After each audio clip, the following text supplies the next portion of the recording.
ለጸሎት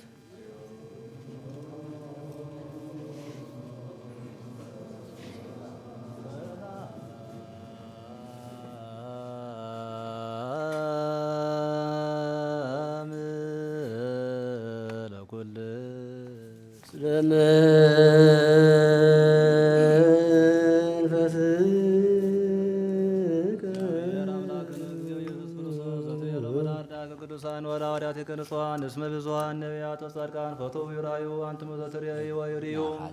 ወፈተው ይስሙ አንትሙ ዘትሰሙ ወይሰሙ ለክሙሰ ብፁዓት አይንቲክሙ ለርእያ ወአይዛኒክሙ ለሰማ ወከማሁ ምለንን የረስየነ ድልዋነ ንስማ ወንገር ቃለ ወንጌል ቅዱስ በጸሎተው ለቅዱሳን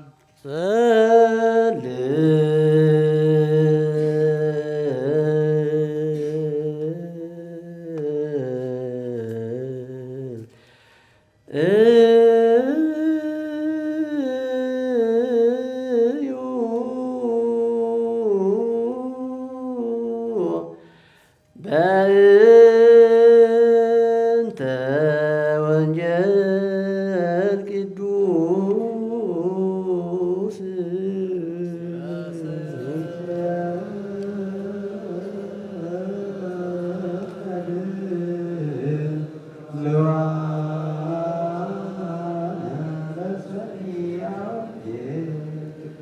ፍሬ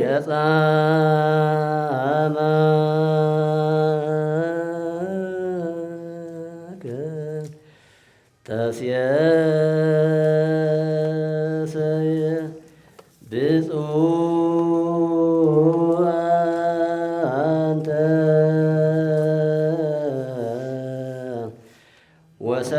ወሰናይ ለከ ብስትከ ከመ ወይን ስሙር ውስተ ጽርሐ ቤትከ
ሃሌሉያ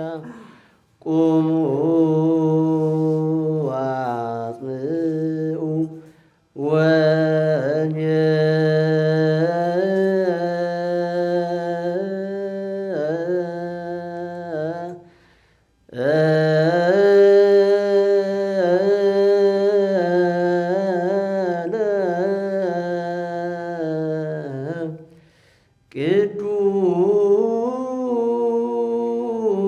ቅዱሰ ዜናሁ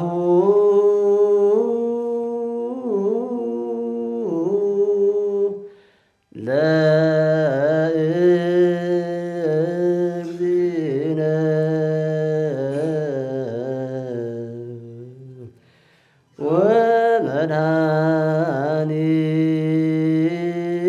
ወመድኃኒነ ኢየሱስ ክርስቶስ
ወዳጅ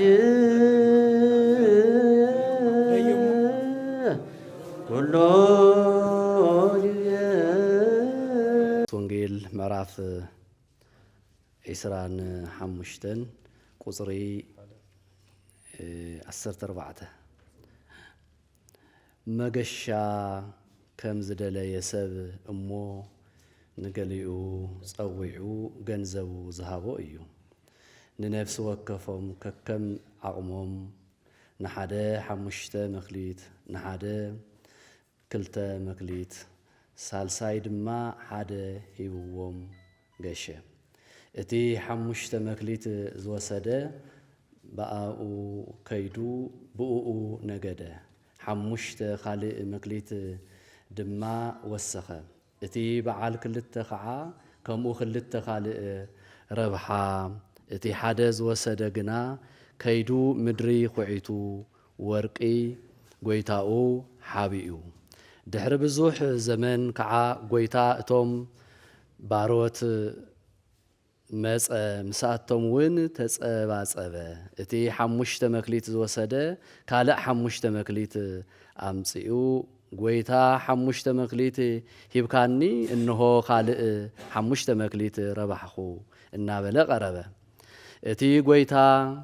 ሕራይ አንተ ህያዋይ እሙን ባርያ ብኺደት ተኣሚንካ ኢኻ እሞ ኣብ ብዙሕ ክሾመካ እየ እናበለ ሓጎስ ጎይታኻ እቶ በሎ እቲ 2 መክሊት ዝወሰደ ድማ ቀሪቡ ጎይታይ 2 መክሊት ሃብካኒ እንሆ 2 ካልእ መክሊት ረባሕኹ በለ ጎይታ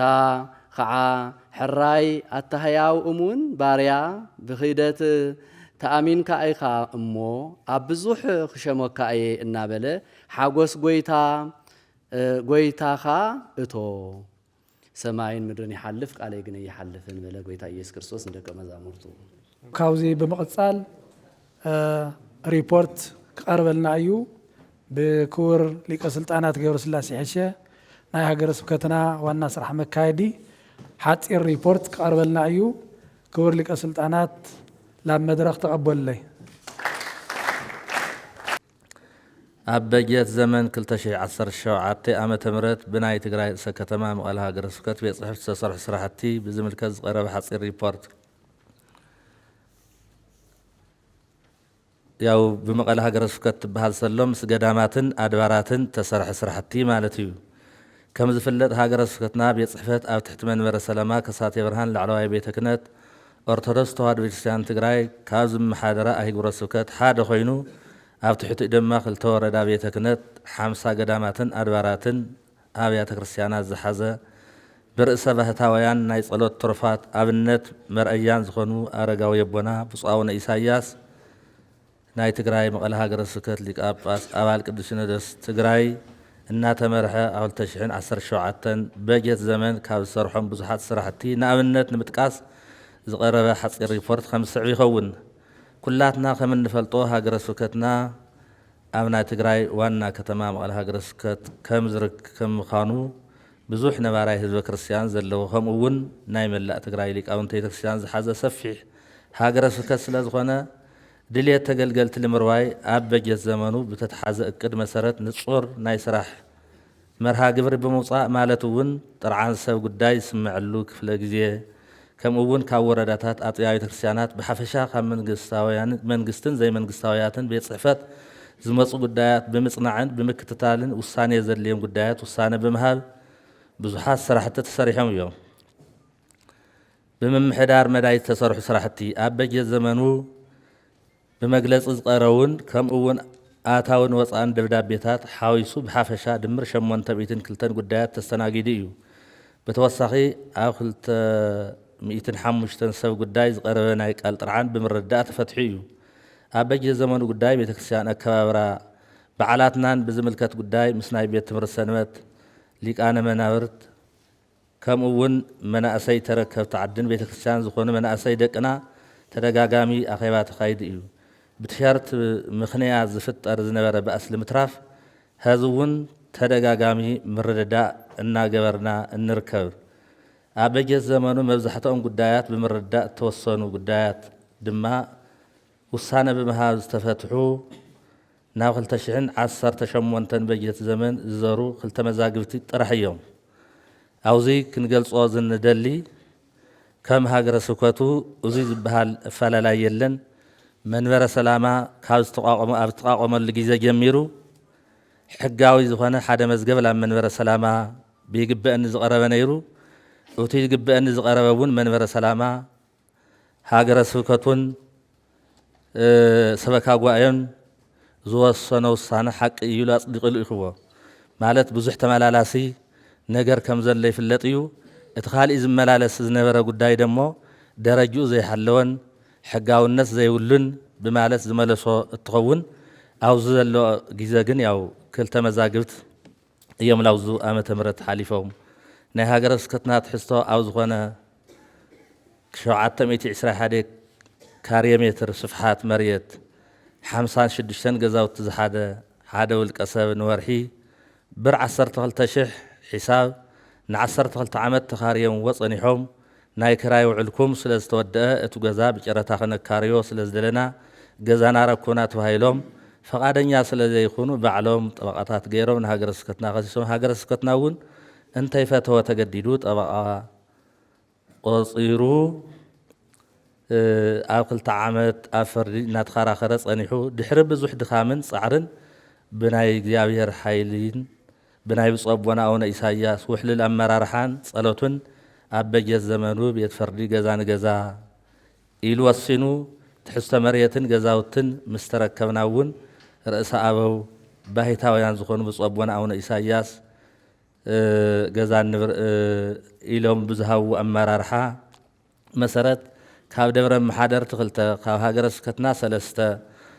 ብሓፈሻ 5 ህድሳት ኮሚቴ ኣጣይሽና እቲ ገዛ ተሃዲሱ ብጨረታ ንኽካረ ጨረታ ወፂሉ ንሓደ ካሬ 353.66 ኮይኑ እቱ ንወርሒ ብር 12 ዝካረ ዝነበረ ሕዚ ንወርሒ 254,996.07 እቱ ንሓደ ዓመት ብር 140 ዝካረ ዝነበረ ሕዚ ንሓደ ዓመት 3,059,952 ነፍሲ 84 እቱ ን12 ዓመት ብር 1,728 ዝካረ ዝነበረ ሕዚ ን2 ዓመት 6,119,905 ተኻርዩ ገንዘቡ ኣብ ሞዴል ተቆሪፁ ኣታዊ ኮይኑ ኣሎ። ያው ንምንታይ ኢና ዝጠቐስናዮ ብዝሓለፈ ግዜ ዝተወድአ ትኾን ተሎ ተወድአሉ ኣብ 2016 ኮይኑ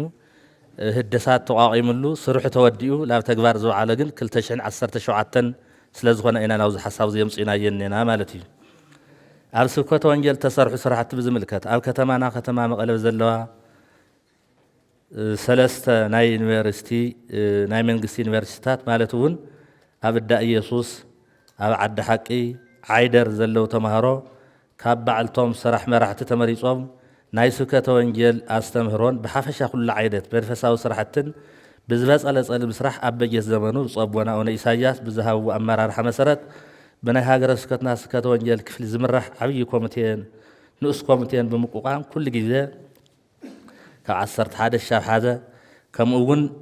ተምሃሮና ብዝጥዕም ሰዓት ተኸታታሊ ናይ ስብከተ ወንጌል ኣስተምህሮ ተኻይድን ሕዚ እውን ይካየድ ኣሎ። ከምኡ እውን ኣብ 3 ዩኒቨርሲቲታት ንዘለዉ ተምሃሮ ናይ ቅንየ መዝገብ ቅዳሴ ናይ ዜማ መምህራን ብምብዳብ ተኸታታሊ ትምህርቲ ተዋሂቡን ሕዚ እውን ይቕፅል ኣሎ። ኣብ በጀት ዘመኑ ኣፅራረ ቤተ ክርስቲያን ንምእመናን ፆታ እንተይፈለየ ህፃናት ሓዊሱ ሓገዝ ንህበኩም ኢና ብዝብል ጉዳይ ሽፋን ምግባር ኣመንትና እናታለሉ ንኸይወስዱ ብምግዛብ ኣብ ዕቅበተ እምነት ዙርያ ዝተፈላለየ መርሃ ግብሪ ብምድላው ሊቃውንተ ቤተ ክርስቲያን፣ ማህበረ ካህናት፣ ማህበረ ምእመናን፣ ኣባላት ቤተ ትምህርቲ ሰንበት ብሓባር ኣብ ኩለን ኣብያተ ክርስቲያናት ዝተኻየደ እንትኸውን ብፍላይ ድማ ካብ 1-3 መዓልቲ ዝፀንሕ ተኸታታሊ ናይ ስብከተ ወንጌል ኣስተምህሮ ኣብ ኩለን ገዳማትን ኣድባራትን ኣብያተ ክርስቲያናት ተኻይዱ እዩ። ሕዚ እውን ኣብ በጀት ዘመን 2018 ተጠናኸረ መልክዑ ይቕፅል ኣሎ። እቲ ኩሉ ግዜ ዓርቢ ዝግበር ናይ ሰባክያነ ወንጌል ናይ ዓቕሚ ምዕበይ ስልጠና ከም ዘሎ ኮይኑ ብተወሳኺ እውን ኣብ በየ ዘመኑ 4 ግዜ ንናይ ገዳማትን ኣድባራት ስብከተ ወንጌል ናይ ቤት ትምህርቲ ሰንበት መምህራን ናይ ዓቕሚ ዕባይ ስልጠና ተዋሂቡ እዩ። ዓርቢ ዓርቢ ኩሊኦም ብዝተፈላለየ ምክንያት ዝተርፉ ተይሉ ኮይኖም ብኣብዝሓ እንዲያው ካቢና ዝርከቡ ናይ ኣብነት ተምሃሮ ናይ መፅሓፍ ተምሃሮም ሓዊሱ ካሊእ ዓይነት ትምህርቲ እውን ዘለዎም ነፃ ብዝኾነ ብስብከተ ወንጌልና ዝምራሕ ዓርቢ ዓርቢ ሰፊሕ ትምህርቲ ወንጌል እዩ ዝወሃብ። እቱ ትምህርቲ እዚ ደሞ ፍልይ ዝገብሮ ኩሎም መምህራን ብግዜኦም ብመዓልቶም እናተመደቡ እዮም ዘምህሩ። ብስብከተ ወንጌል መሰማረይ ብዛ መዓልቲ እዚ ኣገለ ከምህር ኣለዎ ኢሉ ኣተሓባባሪ እምበር ትምህርቲ ከምህሩ ኩሎም ግን ኩሎም እዮም ዘምህሩ። እዚ ዝኾነሉ ምክንያት ደሞ እቶም ሰባክያና ናይ ስብከት ልምዲ ኣብዚ ክመሃሩ ስለ ዘለዎም ብከምኡ ኩሉ እዩ ዘስተምህር ኢሉ እውን ትምህርቲ ምስ ተምሃረ ጥያቄ ይቐርብ። ስብከተ ወንጌል ዝርዝር ሓሳብ ይትሕዝ። እቶም ዝቐረቡ ጥያቄታት ደሞ እቲ ገዛ ክምልሶም እዩ ዝግበር። ትለምሃረመ ይኮነን ስብከተ ወንጌል ምንታይ ይኮነ ጠቕላላ ኩሉ እዩ ዝመስሎ ምስ ኣቕረበ እቱ ዝተኣማመነሉ መልሲ ሒዙ እቲ ገዛ ሓደ ዓይነት ኮይኑ ዝወፀሉ ፍሉይ ዝኾነ ናይ ትምህርቲ ስብከተ ወንጌል ከይዲ እዩ ዘሎ። ፍሉይ ምክንያት እንድሕር ዘይገጢሙ ዓመት ካብ ዓመት እዩ ዝግበር። ክብረ በዓል ተውዒሉ ሓላሓሊፉ ብምርዳእ ዝግበሩ ነገራት ኣለዉ። ጠቕላላ ግን ዓመት ካብ ዓመት ዝካየድና ፍሉይ ኣድናቆት ዘለዎ ብፁእ ኣቦና ኣቡነ መርሃ ክርስቶስ ብፁእ ኣቦና ኣቡነ ኢሳያስ ክትትል እናገበሩሉ መሰረት ናቱ ቤተ ክርስቲያን መሰረት ስብከተ ወንጌል ስለ ዝኾነ ብዙ መልክዕ እዩ ዝካየድ እሞ ኣብ መሓደርትና እውን እዚ ጉዳይ እዚ ሰባክያነ ወንጌል ዓርቢ ካብ ካሊእ ዘሎ ስራሕ ክንቆፃፀሮም ኣይንኽእልን ብዝብል ናይ ስምምዕነት ደብዳቤ ላይ ሃገረ ስብከቱ ኣፍሊጡ ብዚ መልክዕ እዚ ትኩረት ተዋሂቡ እቲ ስብከተ ወንጌልና ልካየድ ማለት እዩ። ኣብ ሰበካ ጉባኤ ዝተሰርሑ ስራሕቲ ብዝምልከት ኣብ በጀት ዘመን ግልጋሎት ዘመኖም ናይ ዝወዱ ናይ 10 ገዳማትን ኣድባራትን ኣብያተ ክርስቲያናት ኣባላት ሰበካ ጉባኤ መረፃ ተኻይድ እዩ። ኩለን ኣብያተ ክርስቲያናት ኣታዊአንን ወፃእየን ብሕጋዊ መንገዲ ንክስራሕ ግቡእ ዝኾነ ክትትልን ቁፅፅርን ስለ ዝተገበረ ኣብ በጀት ዘመኑ ንመንበረ ሰላማ ካብ 35% 23 ሚልዮንን 817,659 ነጥቢ 26 ብተመሳሳሊ ወረዳ 35% ከምኡ ለሃገረ ስብከትና እውን 20 ሚልዮን ተኸፋፊሉ ብስርዓት ኩሉ ብቦቱ ክበፅሕ ተገይሩ እዩ። ኣብዚ ተይገለፅናዮ ዘይንሓልፍ ምስቱ ዝነበረ ክባን ዕፅዋን ተታሒዙ ኣብያተ ክርስቲያናትና እቲ ግባእ ፐርሰንቲ ብግዚኡ ኣታዊ ዘይገበርኩም ኣብዚ ከም ዘሎ ይፍለጥ እዩ። ብፁእ ኣቦና መንበረ ሰላማ ብዝግባእ ክጠናኸር ካብ ዘለዎም ድልየት እቲ ሃይማኖትና ኣፅራረ ቤተክርስትያን ዝበፅሕሉ እውን እቲ ላዕላይ መንበር ጠንኪሩ ትኸተለ እዩ ብማለት እቲ ካብ ኣጥቢያ ቤተክርስትያን ክመፅእ ዝኽእል ፐርሰንት ብግዚኡ ክመፅእ ይኽእል እዩ ብማለት ና2016 ተማሊኡ ዘይተኸፈለ ከም ዘሎ ያው ለመንበረ ሰላማ ኣማሊእና ከፊልና ኢና። ኣብ 2017 እውን ብተመሳሳሊ ኣብዚ ስለ ዘለና ብዝተፈላለየ ምክንያት መሊኡ ዘይተኸፈለለ እዩ። ለመንበረ ሰላማ ግን ትልመፀት ሓሲቡ ክኽፈል ፍጹም 23,817,659.26 ልበልናዮ ያው ኣታዊ ተገይሩ እዩ። ብፁእ ኣቦና ሰናይ ኣመራርሓ ሃገረ ስብከትና እውን እቲ ሓሳብ ቅብል ገይሮ ተግባራዊ ዒሉ እዩ። ካብዚ ክንርድኦ ዝግበና ኣብያተ ክርስቲያናትና እውን ብሰዓቱን ብግዚኡን ሃገረ ስብከትና ተይተኸፈለ ክኸፍል ተይኮነስ ትልኽፈል ብግዚኡን ብሰዓቱን ተኸፊሉ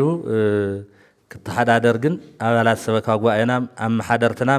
ትኩረት ሂብና ክንሰርሐሉ ንኽእል ስራሕ ከም ዝኾነ ከተሓሳስብ ይደሊ። ኣብነት ቤት ትምህርቲ ሰንበት ተሰርሑ ስራሕቲ ብዝምልከት ኣብ በጀት ዘመኑ ኣብ ትሕቲ ሃገረ ስብከትና ኣብ ዝርከባ ገዳማትን ኣድባራት ኣብያተ ክርስቲያናት ብፁእ ኣቦና ሰናይ ፍቓድ ተቆፂሮም ስርዑ ወርሓዊ መሃያ እናተኸፈሎም ወንበር ዘርጊሖም ጉባኤ ኣስፊሖም ኣብ ምስርሓን ዝርከቡ 74 ኣብነት መምህራን ብሃገረ ስብከትና በጀት ስለ ዘይነበሮም ብብፁእ ኣቦና ሰናይ ፍቓድ ኣብ በጀት ዘመኑ በጀት ተበጅትሎም ንሓደ መምህር ብወርሒ 1,365 ለ74 መምህራን ድማ ብወርሒ ትሕሰብ 1,110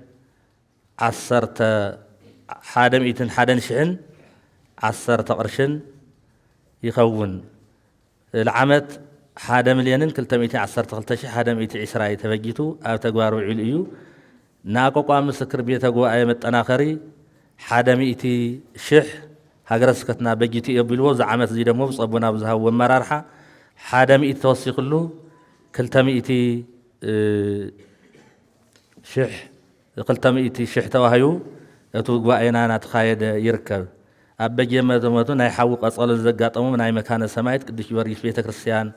قوائي اتمن مرقجي ناي تمتم هارس لستقاصلة مسرح قزاز خون كلتا مئتي شح حاجز تغير يو توساخي أبجي من زمان كلن قداماتن أدواراتن أزلو أبنت ممهرانون وسخ مهيا بمقبار ومبر زرقيحهم قوائي صيحهم تركبت قدسية كريستيان زخون ليك أو انتو نخفري بزقباء تمرتين نخستمرو أدلاي زخون نختتلين وصصرين ناتا قبر اللهم بصفحات الناس تمهارو يركب أو رأس أدوارات وقدامات أقسم سيان دقوا مسكر قوائي بيت آتيوم زخم اسكرو دم محمش تشيحو زي حاسو زي ذكركو زي حلف اتو قدس ياريد واي زي معزة سمائك بسمايلو سمعو درسلو مرادك قال تهيلو اقسم مخاني في اللطيو لبزح جزيا جن مزن ورنا خمزن رئي لنا هوكاتن مكران طرنة مخنيات كله اتو التدرسلو بوتقاريو كالي بوتقيدو خمزن ورأي في اللطيو إننا ناي قدس داريد مسارت أقسميو قوائي يتوون كوان اللو بمالب صبونا وزنورلو اتو قوائي خفات كور نور راد فلاي اوز حالفة اوز عالم زي استفليو مسكر قوائي خوينم بزحات ليك اون تفريم يوم كافتم بزحات ليك اون تنمو ياو كاوزم او قداماتن ادواراتن زركو لا اوزل اخو حمش تشح قرشي لترانسبورت سنكن كوان بصبونا بزملكع زي حدش يمارات يميرنا تسرحيو ازي بهاجر سكت درجة امبر بأطبيعة كريستيان تقنبون أطبيعة كريستيانات كم نفلتو خافتو للخو ودبر يميرو كاتدرال يميرو كاب كاهنات كابزلوم كاهنات ناون كابزلوم دليت كاب كاهن كاب سبكا قوائي تواصي تطاناخيروم يخدو تقلال رأس أدبارات أقدا وقدامات أقسم سيان أبز حلف ريبورت تقلال قوائي بزنبرون لزقوا زي مسارتن عملنتن زغنا مقال هاجر سكت كم زغنا اتم الموصو بزقبا لاوزي كموصو تمصيا مسرح مقصار زلون قدم مغبار تغواينا عبي نجر خوين تهيليو قصيلونا يباتا لماريام غواينا ون بصوبنا بزولوهم تلولنا سبكا غواينا ون وسكل دي هذا يفلطي 50 شح لافتو لنبره بجت موسخ ينا تخايد صنيحو بمسارات زغداي زي ترأتلغن ناي هاجر سكتن ناي كاتدرال بأسال مريم تيخونه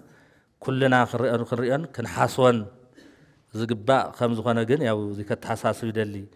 او كاهنات من محدار تسرحو سرحت بزملكات بعال شندا مسقل بعال طنقت بصوبنا ون إساياس مرحنا صان ابابليك انا باباسات ابرمانات ادباي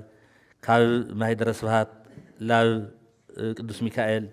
زلو بتفالاليو نتبعال دنقات زهو منصافات بمنصاف بعال قدوس مسقل اغو جمعان او سوح نغسن بعال طنقت دما او سوح نغس بسلامن بدنقاتن تخيبرهم يوم ياو ساعات بزح وسس للخو هزنا صرنا بالكو قدينا تقللكو قديه اب بيت مرسنت تسرح سرحتي لعلي 300 شح بر بمداب ابجي زمن بعال شندا بعال قدوس مسقلن بعال طنقت تفالالي نتبعال زاد مقوم منصافاتن بمنصاف كم اون اقبت مداي مناسي بسنا مغبارم تانيصم بهايمانوت صنيعم نخنورو زلعاله سراح تسرحيو اب حساب استسرح سرحتي كم نفلطو حساب حقو بزفقدو كهاجر سكتنا جميرو بصبنا وزمصل غزيه بناي سبكا غواي ابالات تمرصتي يسرح خمز نبري فلطيو أبجت معصوت تونتلقن بقلز سرح مسقل سرح وون تدريو سرح سلازنبرة حساب معصاو قصب ملا بزحات فتاناتات يقاط من يرم جيزة زي مركاب لو تسرحون قبو التمرق السب زي مهلاي بزح خفتاتات يقاط مسلازنبرو ناي وعلول تمهارول حساب ملكات لصحافون صحاف الناس ملكات كمدبل لو تبيل تسرحه افتل عاويه طبعا تول طقسنا يوم ناي حساب اتاوينا خعبن لاو درجة زين كبصح تقال الدمو لملكتنا يوعلو خفل حلافي تمديو سراح بمقبار او عامت كل تجيزة حساب مرمراخ قبر بمخالو ኢሉውን እቶም ዝሰርሑ ኣካላት እውን ብግዚኡ ብዝግባእ ሰሪሖምን ኣዳልዮምን ብምጽናሕ ፍሉይን ጽፉን ዝኾነ ስራሕ ተሰሪሑ እዩ ኣብ ቁፅፅር እቲ ናይ ሒሳብ መደብ ስራሕ ተመሳሳሊ እዩ ብዝተፈለየ ቁፅፅር ዝሰርሖ ደሞ ኣብ ደብሪ መሎ ኣብ ወረዳ ኣሎ ሃገረ ስብከትና ኣሎ ዝግባእ ስራሕ ተሰርሕዎ ናይ ቁፅፅር ስራሕ ከም ዘሎ ኮይኑ ኣብ ወርሒ በዓልን ዓመት በዓልን ኣብ ዝግበር ደሞ ወረዳን ሃገረ ስብከትን ምስ ኣድባራትናን ምስ ገዳማትናን ምስ ሰበካ ጉባኤ ኣባላትን ከምኡ እውን ምስ ሰናይ ምግባር ዘለዎ ምእመናን ስእለተ ምትሕባር ኣብ ምቁፅፃር ያው ሰፊሕ ስራሕ ተሰሪሑ እዩ እዚ ዘሪአካ ኣብ ዝሓለፈ ግዜ እዚ ምግባር ዓብዪ ነገር እዩ ነይሩ ሃገረ ስብከትን ኣጥቢያ ቤተ ክርስቲያንን ዝተረሓሓቐ ከይዲ ከም ዝነበሮ ብዛ ዓይኑ እዚ ዘይረኣእ ስለ ዝነበረ ኣብዚ ሕዚ ግን ኩልና ከም እንፈልጦ መን ተመዲቡ መን ተመፂኡ ብዝግባእ ቦታ ሂወት ሰበካ ጉባኤና ዘስተናግድን ምንባብን ምርዳእን ዘለዎ ስራሕ እዩ ስራሕ እቲ ሃፍቲ ቤተ ክርስቲያን ወረዳ ኣሎ ሃገረ ስብከት ኣሎ ተኣጥቢያ ቤተ ክርስቲያን ሰበካ ጉባኤ ኣሎ ሓቢሮም ዘሰባስቡ ስራ ዝሰርሑት ናይ ቁፅፅር ስራሕ እውን ሕፅር ብዘለ ብዝመልክዕ እዙይ ከም ዝስራሕ ይፍለጥ ማለት እዩ ኣብ ሊቃውንቲ ጉባኤ ተሰርሑ ስራሕቲ ኣብ በጀት ዘመኑ 10 መፅሓፍቲ 30 መዝሙራት ድማ ብነፀላን ሙሉን ዜማ ትግርኛ ተሓቲሞም ኣብ ግልጋሎት ውዒሎም እዮም ከም እንሪኦ ብፍሉይ መልክዕ ደሞ ዝህዚ ትግርኛ መዝሙር ተጀመረሉ ሓፂር ግዜ ምዃኑ ይፍለጥ እዩ ሊቃውንቲ ጉባኤና ብዙ ኣባላት ቤት ትምህርቲ ሰመናትና እውን ትኩረት ሂቦም ብዝምርዎ ትግርኛና ልካም ዓልካን ከም ሓደርካን በነ ወረቐት ዘይንፅሕፎ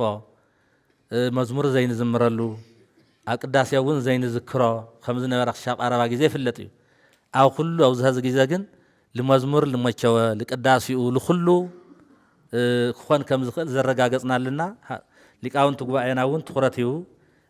ቤት ትምህርቲ ሰንበትና ብዘለዓዓሎ ብዙሓት ናይ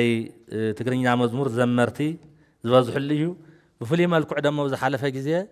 መፅሓፍቲ ተይተኣረሙ መዝሙራት እውን ተይተኣረሙ ልግልጋሎት ይውዕሉ ብዙሕ ናይ ባዕሉ ክፍተት የጋጥም ነይሩ እዩ ዝህዝ ሰዓት ግን ላብ ሃገረ ስብከት ብኣጥቢያ ቤተ ክርስቲያን ተረኣዮም ላብ ሃገረ ስብከት ብምምፃእ እኮላትን ግቡኣትን ዝኾኑ ህዝብና ብዝግቡእ ክግልገለሎም ዝኽእል መዝሙራትን መፅሓፍትን እናተሃተሙ ከም ዝርከቡ እዩ ማለት እዩ ኣብ ቅርሳቅርሲ ዝተሰርሑ ስራሕቲ ብዝምልከት ኣብ በጀት ዘመኑ ኣብ 10 ኣብያተ ክርስቲያናት ቆፀራ ቅርስን ንብረትን ተኻይዱ እዩ ኣብ 8 ኣብያተ ክርስቲያናት እውን ሓደሽቲ ታቦታት ብተደራቢ ተደሪቦም እዮም ያው ብፅቦና ታሕታይ ስለለለ እሱ ክሓልፎ እየ ሓደጋ ከየጋጥሞም ግቡእ ክትትል ክግበር ከም ዝግባእ ሸልፊ ክስርሐሎም ዝግባእ እናተሰርሐሎም ይርከብ እዩ ማለት እዩ ብፍሉይ ብፁዕ ኣቦና ኣቡነ ኢሳያስ ናይ ትግራይ ርእሰ ከተማ መቐለ ሃገረ ስብከት ኣባል ቅዱስ ሲኖዶስ ትግራይ ውሕሉል ኣመራርሓ አንፃር ተሰርሑ ስራሕቲ ኣብ በጀት ዘመኑ ብስም እቶም ናይ ቅዱስ ቤተ ክርስቲያን ብርሃንን ሰብ ውዕለታን ዝኾኑ ቅዱስ ያሬድን ኣቡነ ሰላማን ኣብ ከተማና ከተማ መቐለ ሓደሽቲ ኣብያተ ክርስቲያን ንክምስረቱ ደኺሙን ሰልኪኑ እንተይበሉ ብፁዕ ኣቦና ኣቡነ ኢሳያስ በኣካል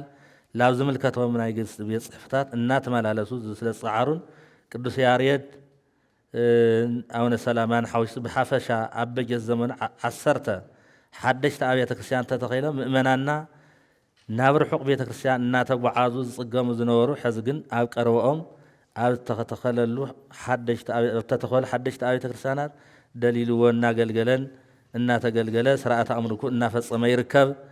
ኣብዚ ከምዚ ንዝክሮም ዓንቲ ወንጠቕሰን ንበርና ቅዱስ ያሬድ ቅዱስ ኣቦና ኣቡነ ሰላማ ብዝግባእ ትኩረት ተዋሂቡሎም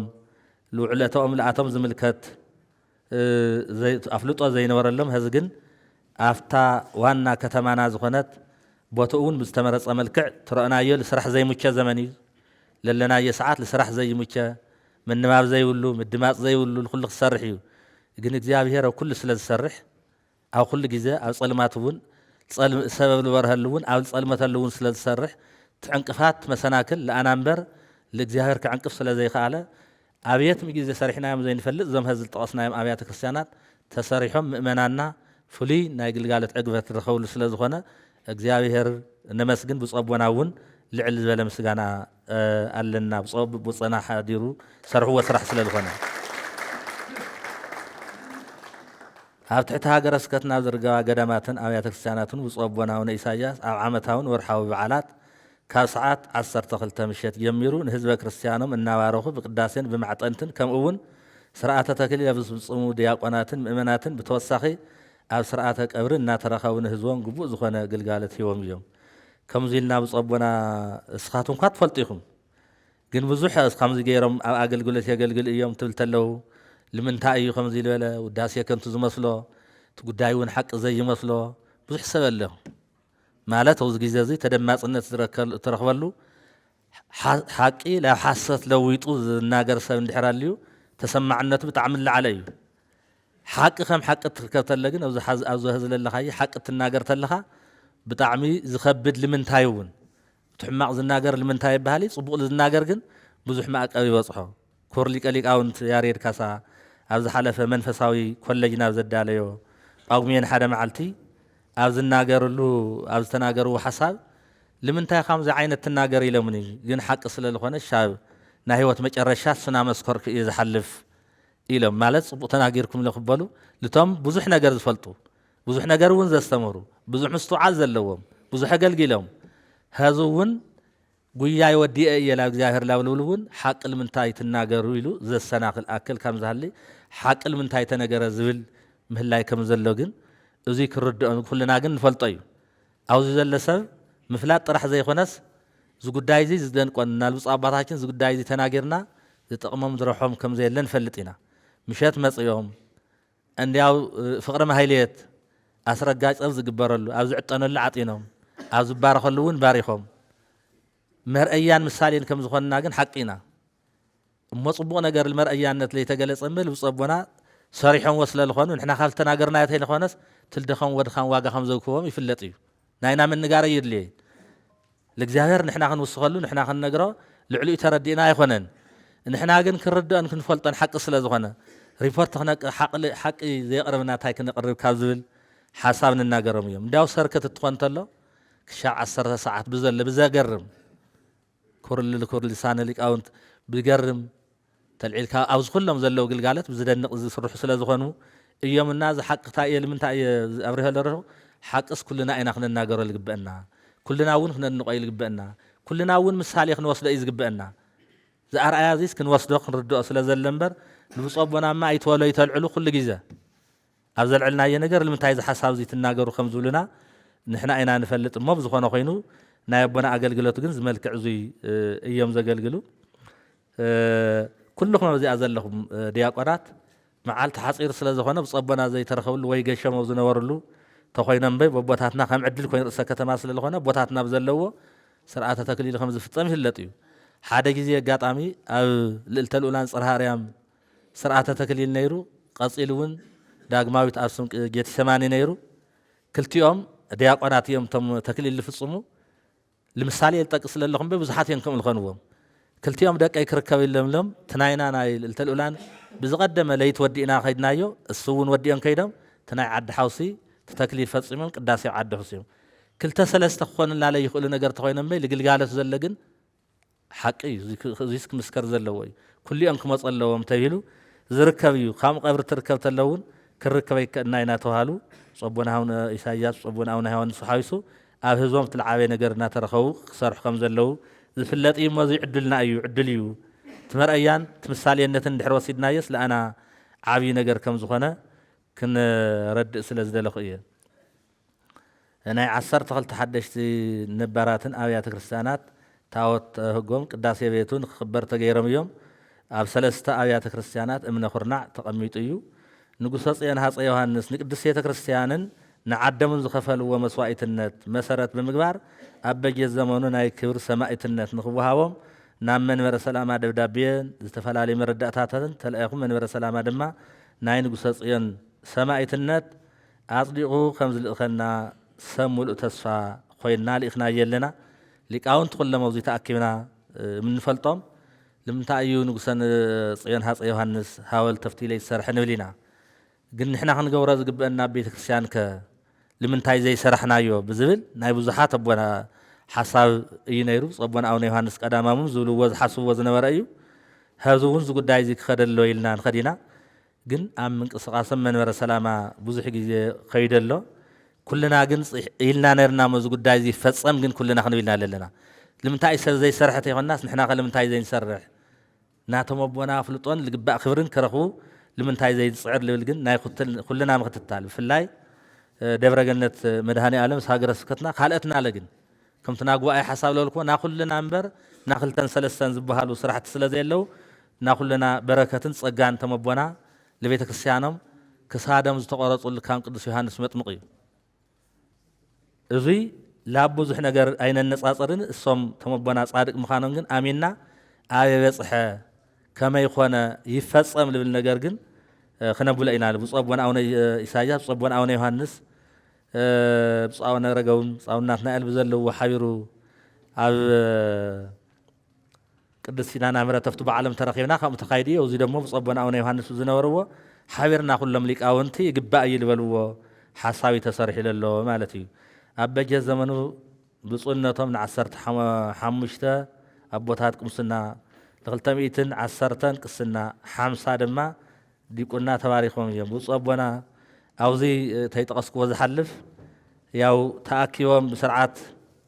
مصيوم زبارخو خمزة لو خين سوزحاتون كم هواريات كلهم توارخو مبارخو عن نجاري كن بين إيه للنجار ونكنوا للناس بيناتهم زبارخو ونلو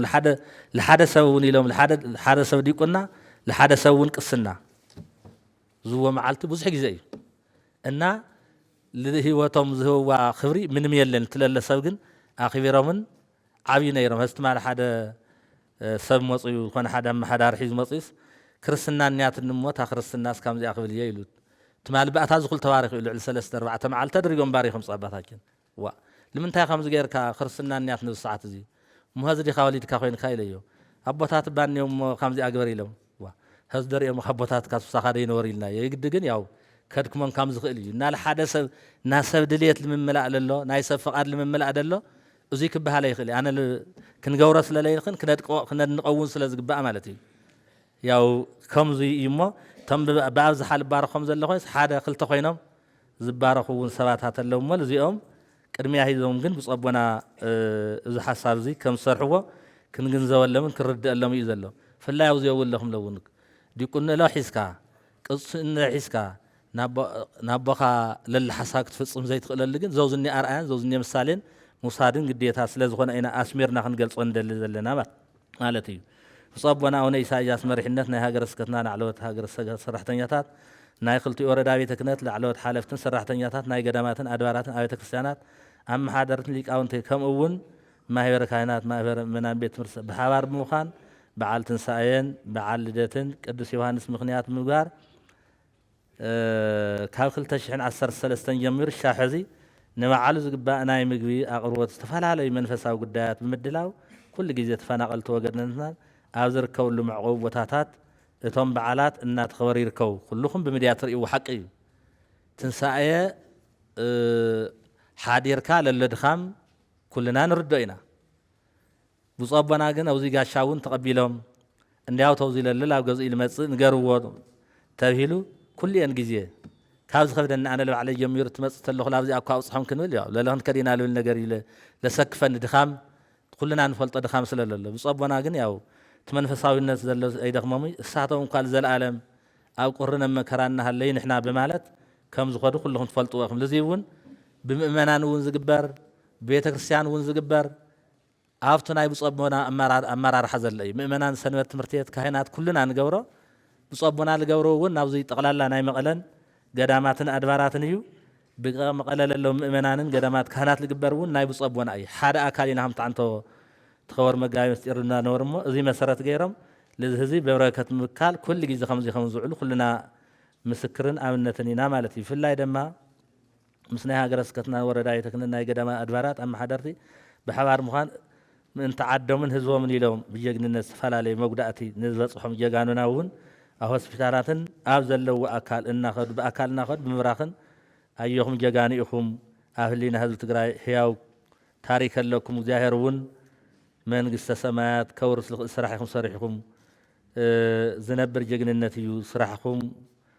صريحكم بزبل نائب ونت مخرن تمهرتن بتقاطعات على زهاو تخونو بتوسخ دما أب بجيس زمانو أولدت بعال تنسايق دسيوهانش في الله جيجاننا زقباء مقرع عروت بمدلاو اتهم بعالات بحوار سيجاننا تخبيرهم يوم زيت تلتلنا መጀመሪያ ላብ ሰብዓ ካሬ ላብ ዘለ ኸይድና ኣለና ቀፂለው ዘለ ደሞ እንዲያው ደንጉ ይኹምና ኢሎም መጽኦም ላብኣቶም ላፍቶም ጀጋንና እውን ከይዱ ብሓደ ሰዓት ስላው ኩሉ ከይድ ካልኽየድ ወዲያ ምስ መጻኻ ላፍቲ ለሎ ከይድ ካልኽየድ ስለ ዝኾነ እዩ ማለት እዩ ኣብ ከተማ ኣብ ዘለዋ 3 ዩኒቨርሲቲታት ናይ ሃገረ ስብከትና ስብከተ ወንጌል ዓንተዎ ጠቒሰየ ኣለኹ ዘብዝኒየ ከም ሓድሽ ክገልጾ ዝኽእል لتم ممهران ياو لا الخدلول تم سواكيان ونيخون تم أمنت ممهران عن طول تصنايم نايك نية نايك داسية ناي زي ما زلوا قابل بمخفال تم سواكيان ونجل لا وتقتلوا دمو قابل النات خفلهم هاجر سكتنا شاوز هذي خافتي يونيفرسيتي وزي بهذا ترخب نجار يلن جن تم هذي بعلم لعلي أصل زغنو كسرح الله زمن كم نفلت من نافق أنا وضح له سلا زغنا بزقب أخ مهارية مالت جن هاجر سكتنا بتملك عصي يسرح زلوا أب حمصة قدامات أدبارات نزلوا ما هي بركان ما هي أولاد بيت مرس بمتحوار تفانا قلت وجناتنا تعان تولت أسكو أيو توسخ أبجي زمانو كم عراب تجراي ستيت حمورا هاجر سكت كخالت خافت فانا قيل من الموت ليك أونتن كهناتن بعلتن سائب مجار مخال لحد 7 شح بحفشة لعلي شوعات تميتن 7 شحن حاجز تغيريو كاتم زوزني حاجز تقبرت له اتم اقل قلت نيرم تفانقلو اخبان عصوان تمهار دياقونات يقدسون طرح ديقنا تواريخهم ناي ديقنا مردأتا زلوم حاوي سساتمون ناغا بيتكريستيان تركبت يوم مقدس لزياتو تللو بتاون زي مچم خاني فلطيمو مقدس ياتهم غنا دياقونات يكون كبحال يولمي كلهم تحاويسن كبهاو من لتويلو ايو توهيومنا بزيون فلي افتم كاهناتنا فلي تسفان فري مولادن حديرهم مسكرم كيدم يوم كابت مزالت وغناتنا وندما لعل 7 سرحتنيات تقصيرم يوم እዚኦም ዝብለኹ ሓፂር ዘለኾነ እምበር ካብ 2008 ጀሚሩ ኩልኹም ትፈልጢኹም ኣቆቃም መምረ ርእሰ ቆቃም ሰራሕተኛ ርእሰ ሰራሕተኛ እሞዚ እውን ብፀቦና ብምርድዳእ ብምምኻር ብዙሓት ልዕሊ 300 ተቆፂሩ ዘሎ ሰብ ያው ዝኸደ ሓቂ ምስካር ኣለኹ እንደልብል ነገር ግን የለን ኣለኹ ተገይሩለ ኢሉ ኣብ ውሌታ መዓልታ ኣይ ብፍቕሪ ምግልጋል ብዝገርም ሓደ ቦታ ዝገርመኩም ለተሓደ ሰብ ክትእቲ أي نبرة نزيلك بزح مكانات قط مكة 3 عامات ويك 2 عامات بزق صار دمه بعلوان ناخوين سلا الخال يسخل كل اللي قاطم يقاطم تاع حدا جيس كاوزل لهم هاوزل موتات يوم قربهم كاوز جن هاوان يوم يلي دكتور يبهال كاو قلنا في طميتهم بهال له بهوت لله سبنيو وأنس بهوت إني أخو يلي تناجيرو خاب دكتور دس خات فلتي خا مويت كاتبيل كأخواص والكاموت هالساعات اللي يخونا سلا لوقعو نحن عون وأنا قادني أخوي مالجن زي أمسكات طفنا زي عدد طف مبركو بفلاي إني أم حضرت نوركم أو صحافة ون زنوركم صلاة فلتوا يخمز حسابزي كندي كم تقصروا كندي رأس بجيت زي ولو تجاني خمس قصرة كلهم وزل لهم سكريهم زي أجن أنا قادني أخوي للجن يلين زرعينة النيت بهالتلو إحنا على تدريب ناس سنوجا ليلة خفاءات هم تعن توزولكوا حق من نجار سلا ليلة تحاويسوا كم زولنا يوم سلا للو يوم مجمرت خاطر بهن دايما كراز أتنايم تلامامي دم الخل 3 عامات مسجور دمه الساعتهم للمريت حزام عين قبل يزول له زقاتم يرأي الناس جن لبي الكعب مستوعال خير زلوا أيخ زم صراحة تجن وصابونا جن إذا تكبرت اللي دمه بمرد داء بمخخار تصرح صراحتي أمزم صراحتي أبى جزمة زقات أمنا صجمات استوها في الطحن بزملكات حدا نتو أول علي هزبنا عدنا يلون قدسية كريستيان الناس تأوجلنا جن سنة وديكونات تولي صم إيماننا بهالتي كبر قدسية كريستياننا أبوتاتنا زصلمن كأننا عندك ما نزفرس نقدسية كريستيان نابزي تدلي حدا جازتون يلون حدا نت إيماننا زفلالي تكبار أمريانا وصوم الزراهم هذه تلتلنا بزبالة أم قلم يكون تقلال لا نريات هاي كريستياننا كاوچاف وزل نجر لجبر لله نسمعينا زلنا بيت كريستياننا خمزي دي ياخد بحال مستنقل لنا تتحيزو مسحار حدا نجرات تتحيزو ذو كل نجر مسبوتات تتحيزو لجبر لله تعيو እታ ከምዚ ድዮም ተንካናት ከምዚ ድዮም ዞም ኣቦታት ከምዚ ልበለን እነድዩ ዋሞ እንድሕር ከምዚ ልኾን ሃይማኖትና ክንቀይር ኢሎም ሰባት ላብ ዘይድለ ክእታ ርእሲ ቤተክርስትያን ዝግበር ዘሎ ክንደይናይ ንርድኦ ክንደይናይ ንግንዘቦ እምበር ኩሉ ዝግባአን ዘይግባአን ዝተገበረን ዘይተገበረን ኣብ እምነትና እውን ዘየለው ኣብ እምነትና ወፅኦም ዘለው ዘየለው ካባ ገይሮም ሻሽ ገይሮም እዛ ቤተክርስትያን እዚኣ ናብ ሓደጋ ከውፅዑ ብዙሕ ነገር ስለ ዝበፅሕ እዩ ልዙይ እውን ብዘይ ምርዳእ ከምቲ ዓንተዎ ዘለናዮ ደሞ ልዙይን ሓገንትን ኣመሳሰልትን እውን ሰባት ስለ ዘለው እቶም ትርእይዎም ሓሳባት እዮም እሞ እዚ ዓብዪ ፈተና እዩ ኣብ ርእሰ ቦታትና ኣብታ ቤተክርስትያን ዝበፅሕ ፀለመን ስምጥፋእን ተሰሚዑና እንድሕር ብዝግባእ ተይተኸታቲልናዮ ብጣዕሚ ሓደገኛ ምዃኑ ክትርድኡለይ ስለ ዝደለኹ እየ ካልኣይ ብሰንኪ ተኣወጀልና ጀኖሳዳዊ ኩናት ካብ 4 ማእዝን ትግራይ ተፈናቂሎም ኣብ ከተማና ከተማ መቐለ ዘለው ተፈናቀልቲ ወገናትና ናንበረበቶም ብዘይምላሶም ዘጋጥሞም ዘሎ ጥሜትን ዝተፈላለዩ መከራን ሕጉስ ኮይንካ ምስራሕ ኣይተኽኣልን ብጣዕሚ ይገርም ለስተውዕለ ሰብ እንድሕረልዩ ካብ ጓጓንኡ ዝወሲዱ ቆልዓ ትበሃል ተሎ ብናይን ዓይኒ ቆልዓ ንርእዮ እሞ እንኳንስ ዝበልዑ ቀቲልዎ ተሂሉስ ሰራሕተኛ ጋፊዓ ተደትውዕል ኣብ ትምህርቲ ቤት ከመይ ኮይኑ ውዒል ይኾን ኢልና ከመይ ከም ንሽገር ንሓስብ ኢና እዙይ ሓሳብካን ሽግርካን ዘይምግባር እዚ ሓሳብ እዚ ዓብዪ እዚ ናሃለየ መይቁካ ትርስ እዚ ናሃለየ ፀቢቑካ ሰላም ዝነበር ህሊና ለሎ ሰብ ተኮይኑ ኣይኮንን እንስሳ እኳ ካብ ጎነን ትኸተሎ ይብርግጋና ብጣዕሚ ዓብዪ ፀገም ዘሎ ዓብየ ስለ ዝኾነ ደሞ እቶም ወገናት ናብ ሽግርን ኣብ መከራን እናሃለዩ ከም ትፈልጥዎ ዘውዝኒ ሽግር ኣሎ ኣብ ኩልኹም ዘሎ ኣብ ኩልና ዘሎ ሽግር እዩ ማለት እዩ ምክንያቱ እቶም ንጉሆን ምሸትን ተፀጊምና ጠሚና እናበሉ ናብ ቤት ፅሕፈትና ናብ ሃገረ ስብከትና እናመፁ እናበኸዩ ብሂወትካ ምርኣይ ካብዚ ዝኸፍአን ብጣዕሚ ዝሕዝን ተግባር የለን ስለዚ እቶም ፀገም ፀጊምና ብምዃኑ ኣብ ሓዘን ኢና ንርከብ ኩልያ እዛ ቤት ፅሕፈት ከመይ ገይራ ከም ትውዕል እዞም ኩሎም ነገር ገይርና ኢና ለኩሉ ነገር ግን ኣይኮነ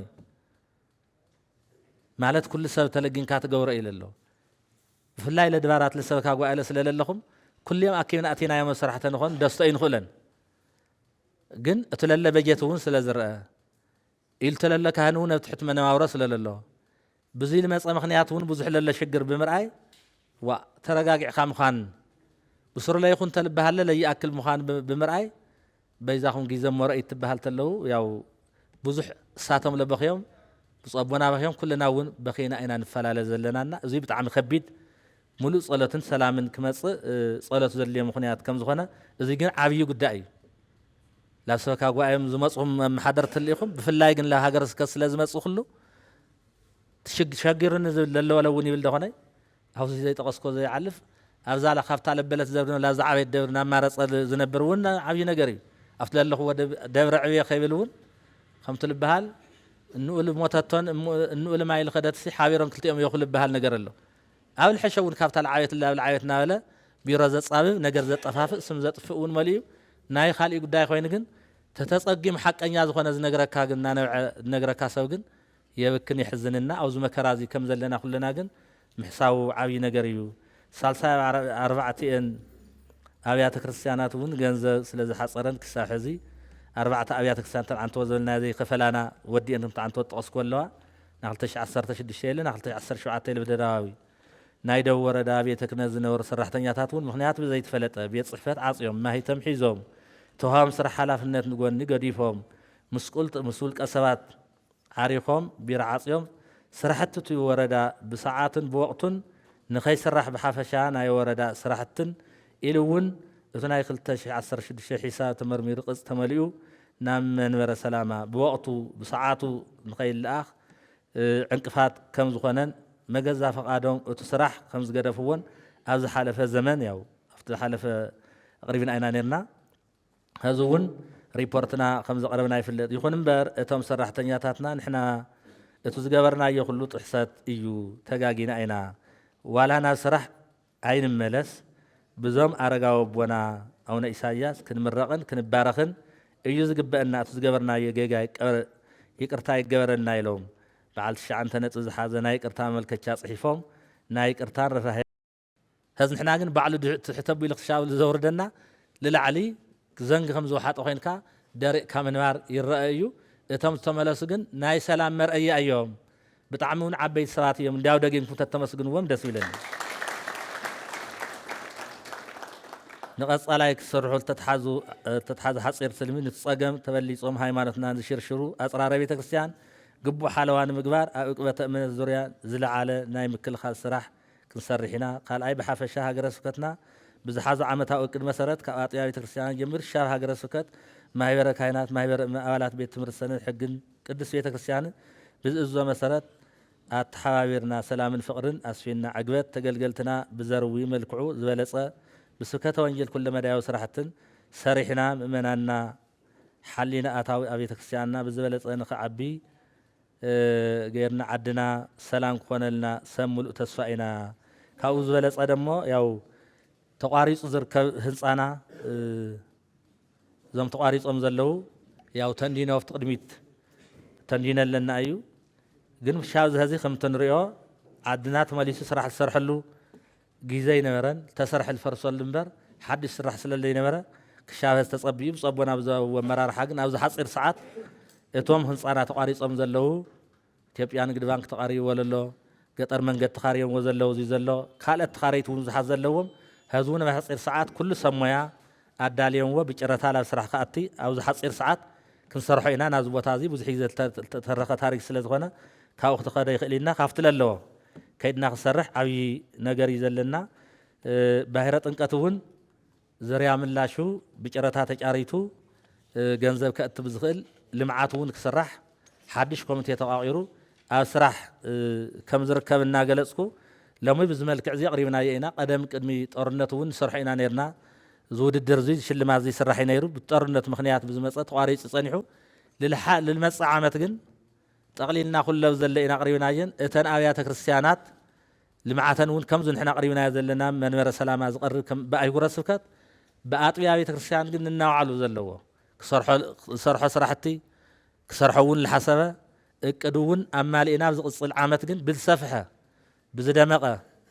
ኢና ላብ ስራሕ ክንዓትህ ፀዊእና ዘለና ብምክንያት ኢና ብዝሓለፈ ብፀቦና እዚ ቦና ብዝሃብዎ ኣመራርሓ ብዝተፈላለየ ሊቃውንተ ቤተ ክርስቲያንና ተደጋጋሚ ኣኼባ ተገይሩ እዩ እናምሰቦ ካብ ጉባኤያትና እውን ቀፂልና ኣብ ዝርከቡ ፀመሮ በዓል እዩ ከምዚ ተኣኻኺብና እቲ ስራሕትና ንግንገመሉ እቲ ልመፅእ ከመይ ሪፖርት ዝቕረብ ግን እሞ ተረኻኺብና ሓደ ዓይነት ዝኾነ ኣሰራርሓ ክንሰርሕ ኣመሓደርትና ሰበካ ጉባኤና ቆወንቲ ሰራሕተኛታት ኢና ከይድና ዘለና ለማዓንቱ ቦታና እውን ልዕሊ እዚ ከስተናግድ ስለዘይኽእል ብፍላይ ደሞ ኣመሓዳር ሓዊሱ ሰበካ ጉባኤ ቆወንቲ ሰራሕተኛ ግን ካህናት ዘይሰርሕዎ ሰንበት ትምህርቲ ቤት ምእመናን ዘይብሉ ማለት ይኾነስ ንኩሉ ይውክል እዮም ማለት እዩ ልስራሕ እውን ቅድሚያ እዮም ናኩሉ ወኪል ስለለና ካህናት ኣሎ ና ሰንበት ትምህርቲ ቤት ኣሎ ናኩሉ ወኪል እዩ ምእመናን እውን ስለ ዘሎ ብዝብል ኢና ላብዚ ሓሳብ ከይድና ኣለና ቀፂል ናብ ዘሎ ነገር ልግነገን ኣጥቢያ ቤተ ክርስቲያናትና ብዝመልክዕ እዚ ክቕረብ ስለ ዝኽእል ካብዚ ሕዚ ጀሚርና ዝሰራሕናዮም ስራሕቲ ክንዝርዝሮም ኢና ዘለና ሰነ ኢና ኣለሽለሽ ንብሎም ይምፁት ትበሃል ተለውን ጠቕሊልና ካብ ዘሎ እምበ ውዝ ዘለኹም ኩልኩም ሰራሕተኛታት ስለለለኹም ብንፈልጦ ብለሊ ሓሳብ ኮይድና እምበር ዝግባእ ሪፖርት ተሰኒዱ ቀሪቡ ኣይኮነና ኣጥቢያ ቤተ ክርስቲያናት ልልቕፅል ዘለ ግን እታ ቤተ ክርስቲያን ባዕላ ዝሰርሐቶ ብዝግባእ ባዕላ ክተቐርቦ ስለ ዝኾነት ካብ ሕዚ ጀሚርኩም ናመዝገብኩም ተሰርሑ ስራሕቲ ናመዝገብና ፀኒሕና ትልተመዝገበ ሓዘ ጠሚርና ንምምፃእ ይልቕፅል ህዚ ያው ታሕሳስ 8 ኮይና ኢና ነጋገር ዘለና ፍርቂ በፂሕና ኣለና በጀት ደረጃ ተኸተለና ሻድሻይ ወርሒ ኢለ ለለ በጀት 6 ወርሒ ዝተርፈናና ትና መንበረ ሰላማ እሱ ተይወዳእና እዚ ክንገብር ስለለና ቅድሚት ጌርና እዚ ድሕራይ ክንገብሮ ኣለና ብዝብል ነገር ኢላው ሰዓት በፂሑ ዘለሞ ያው ስለዝሰማዕኹም እኔ መስግን ክብሪ ይሃበለይ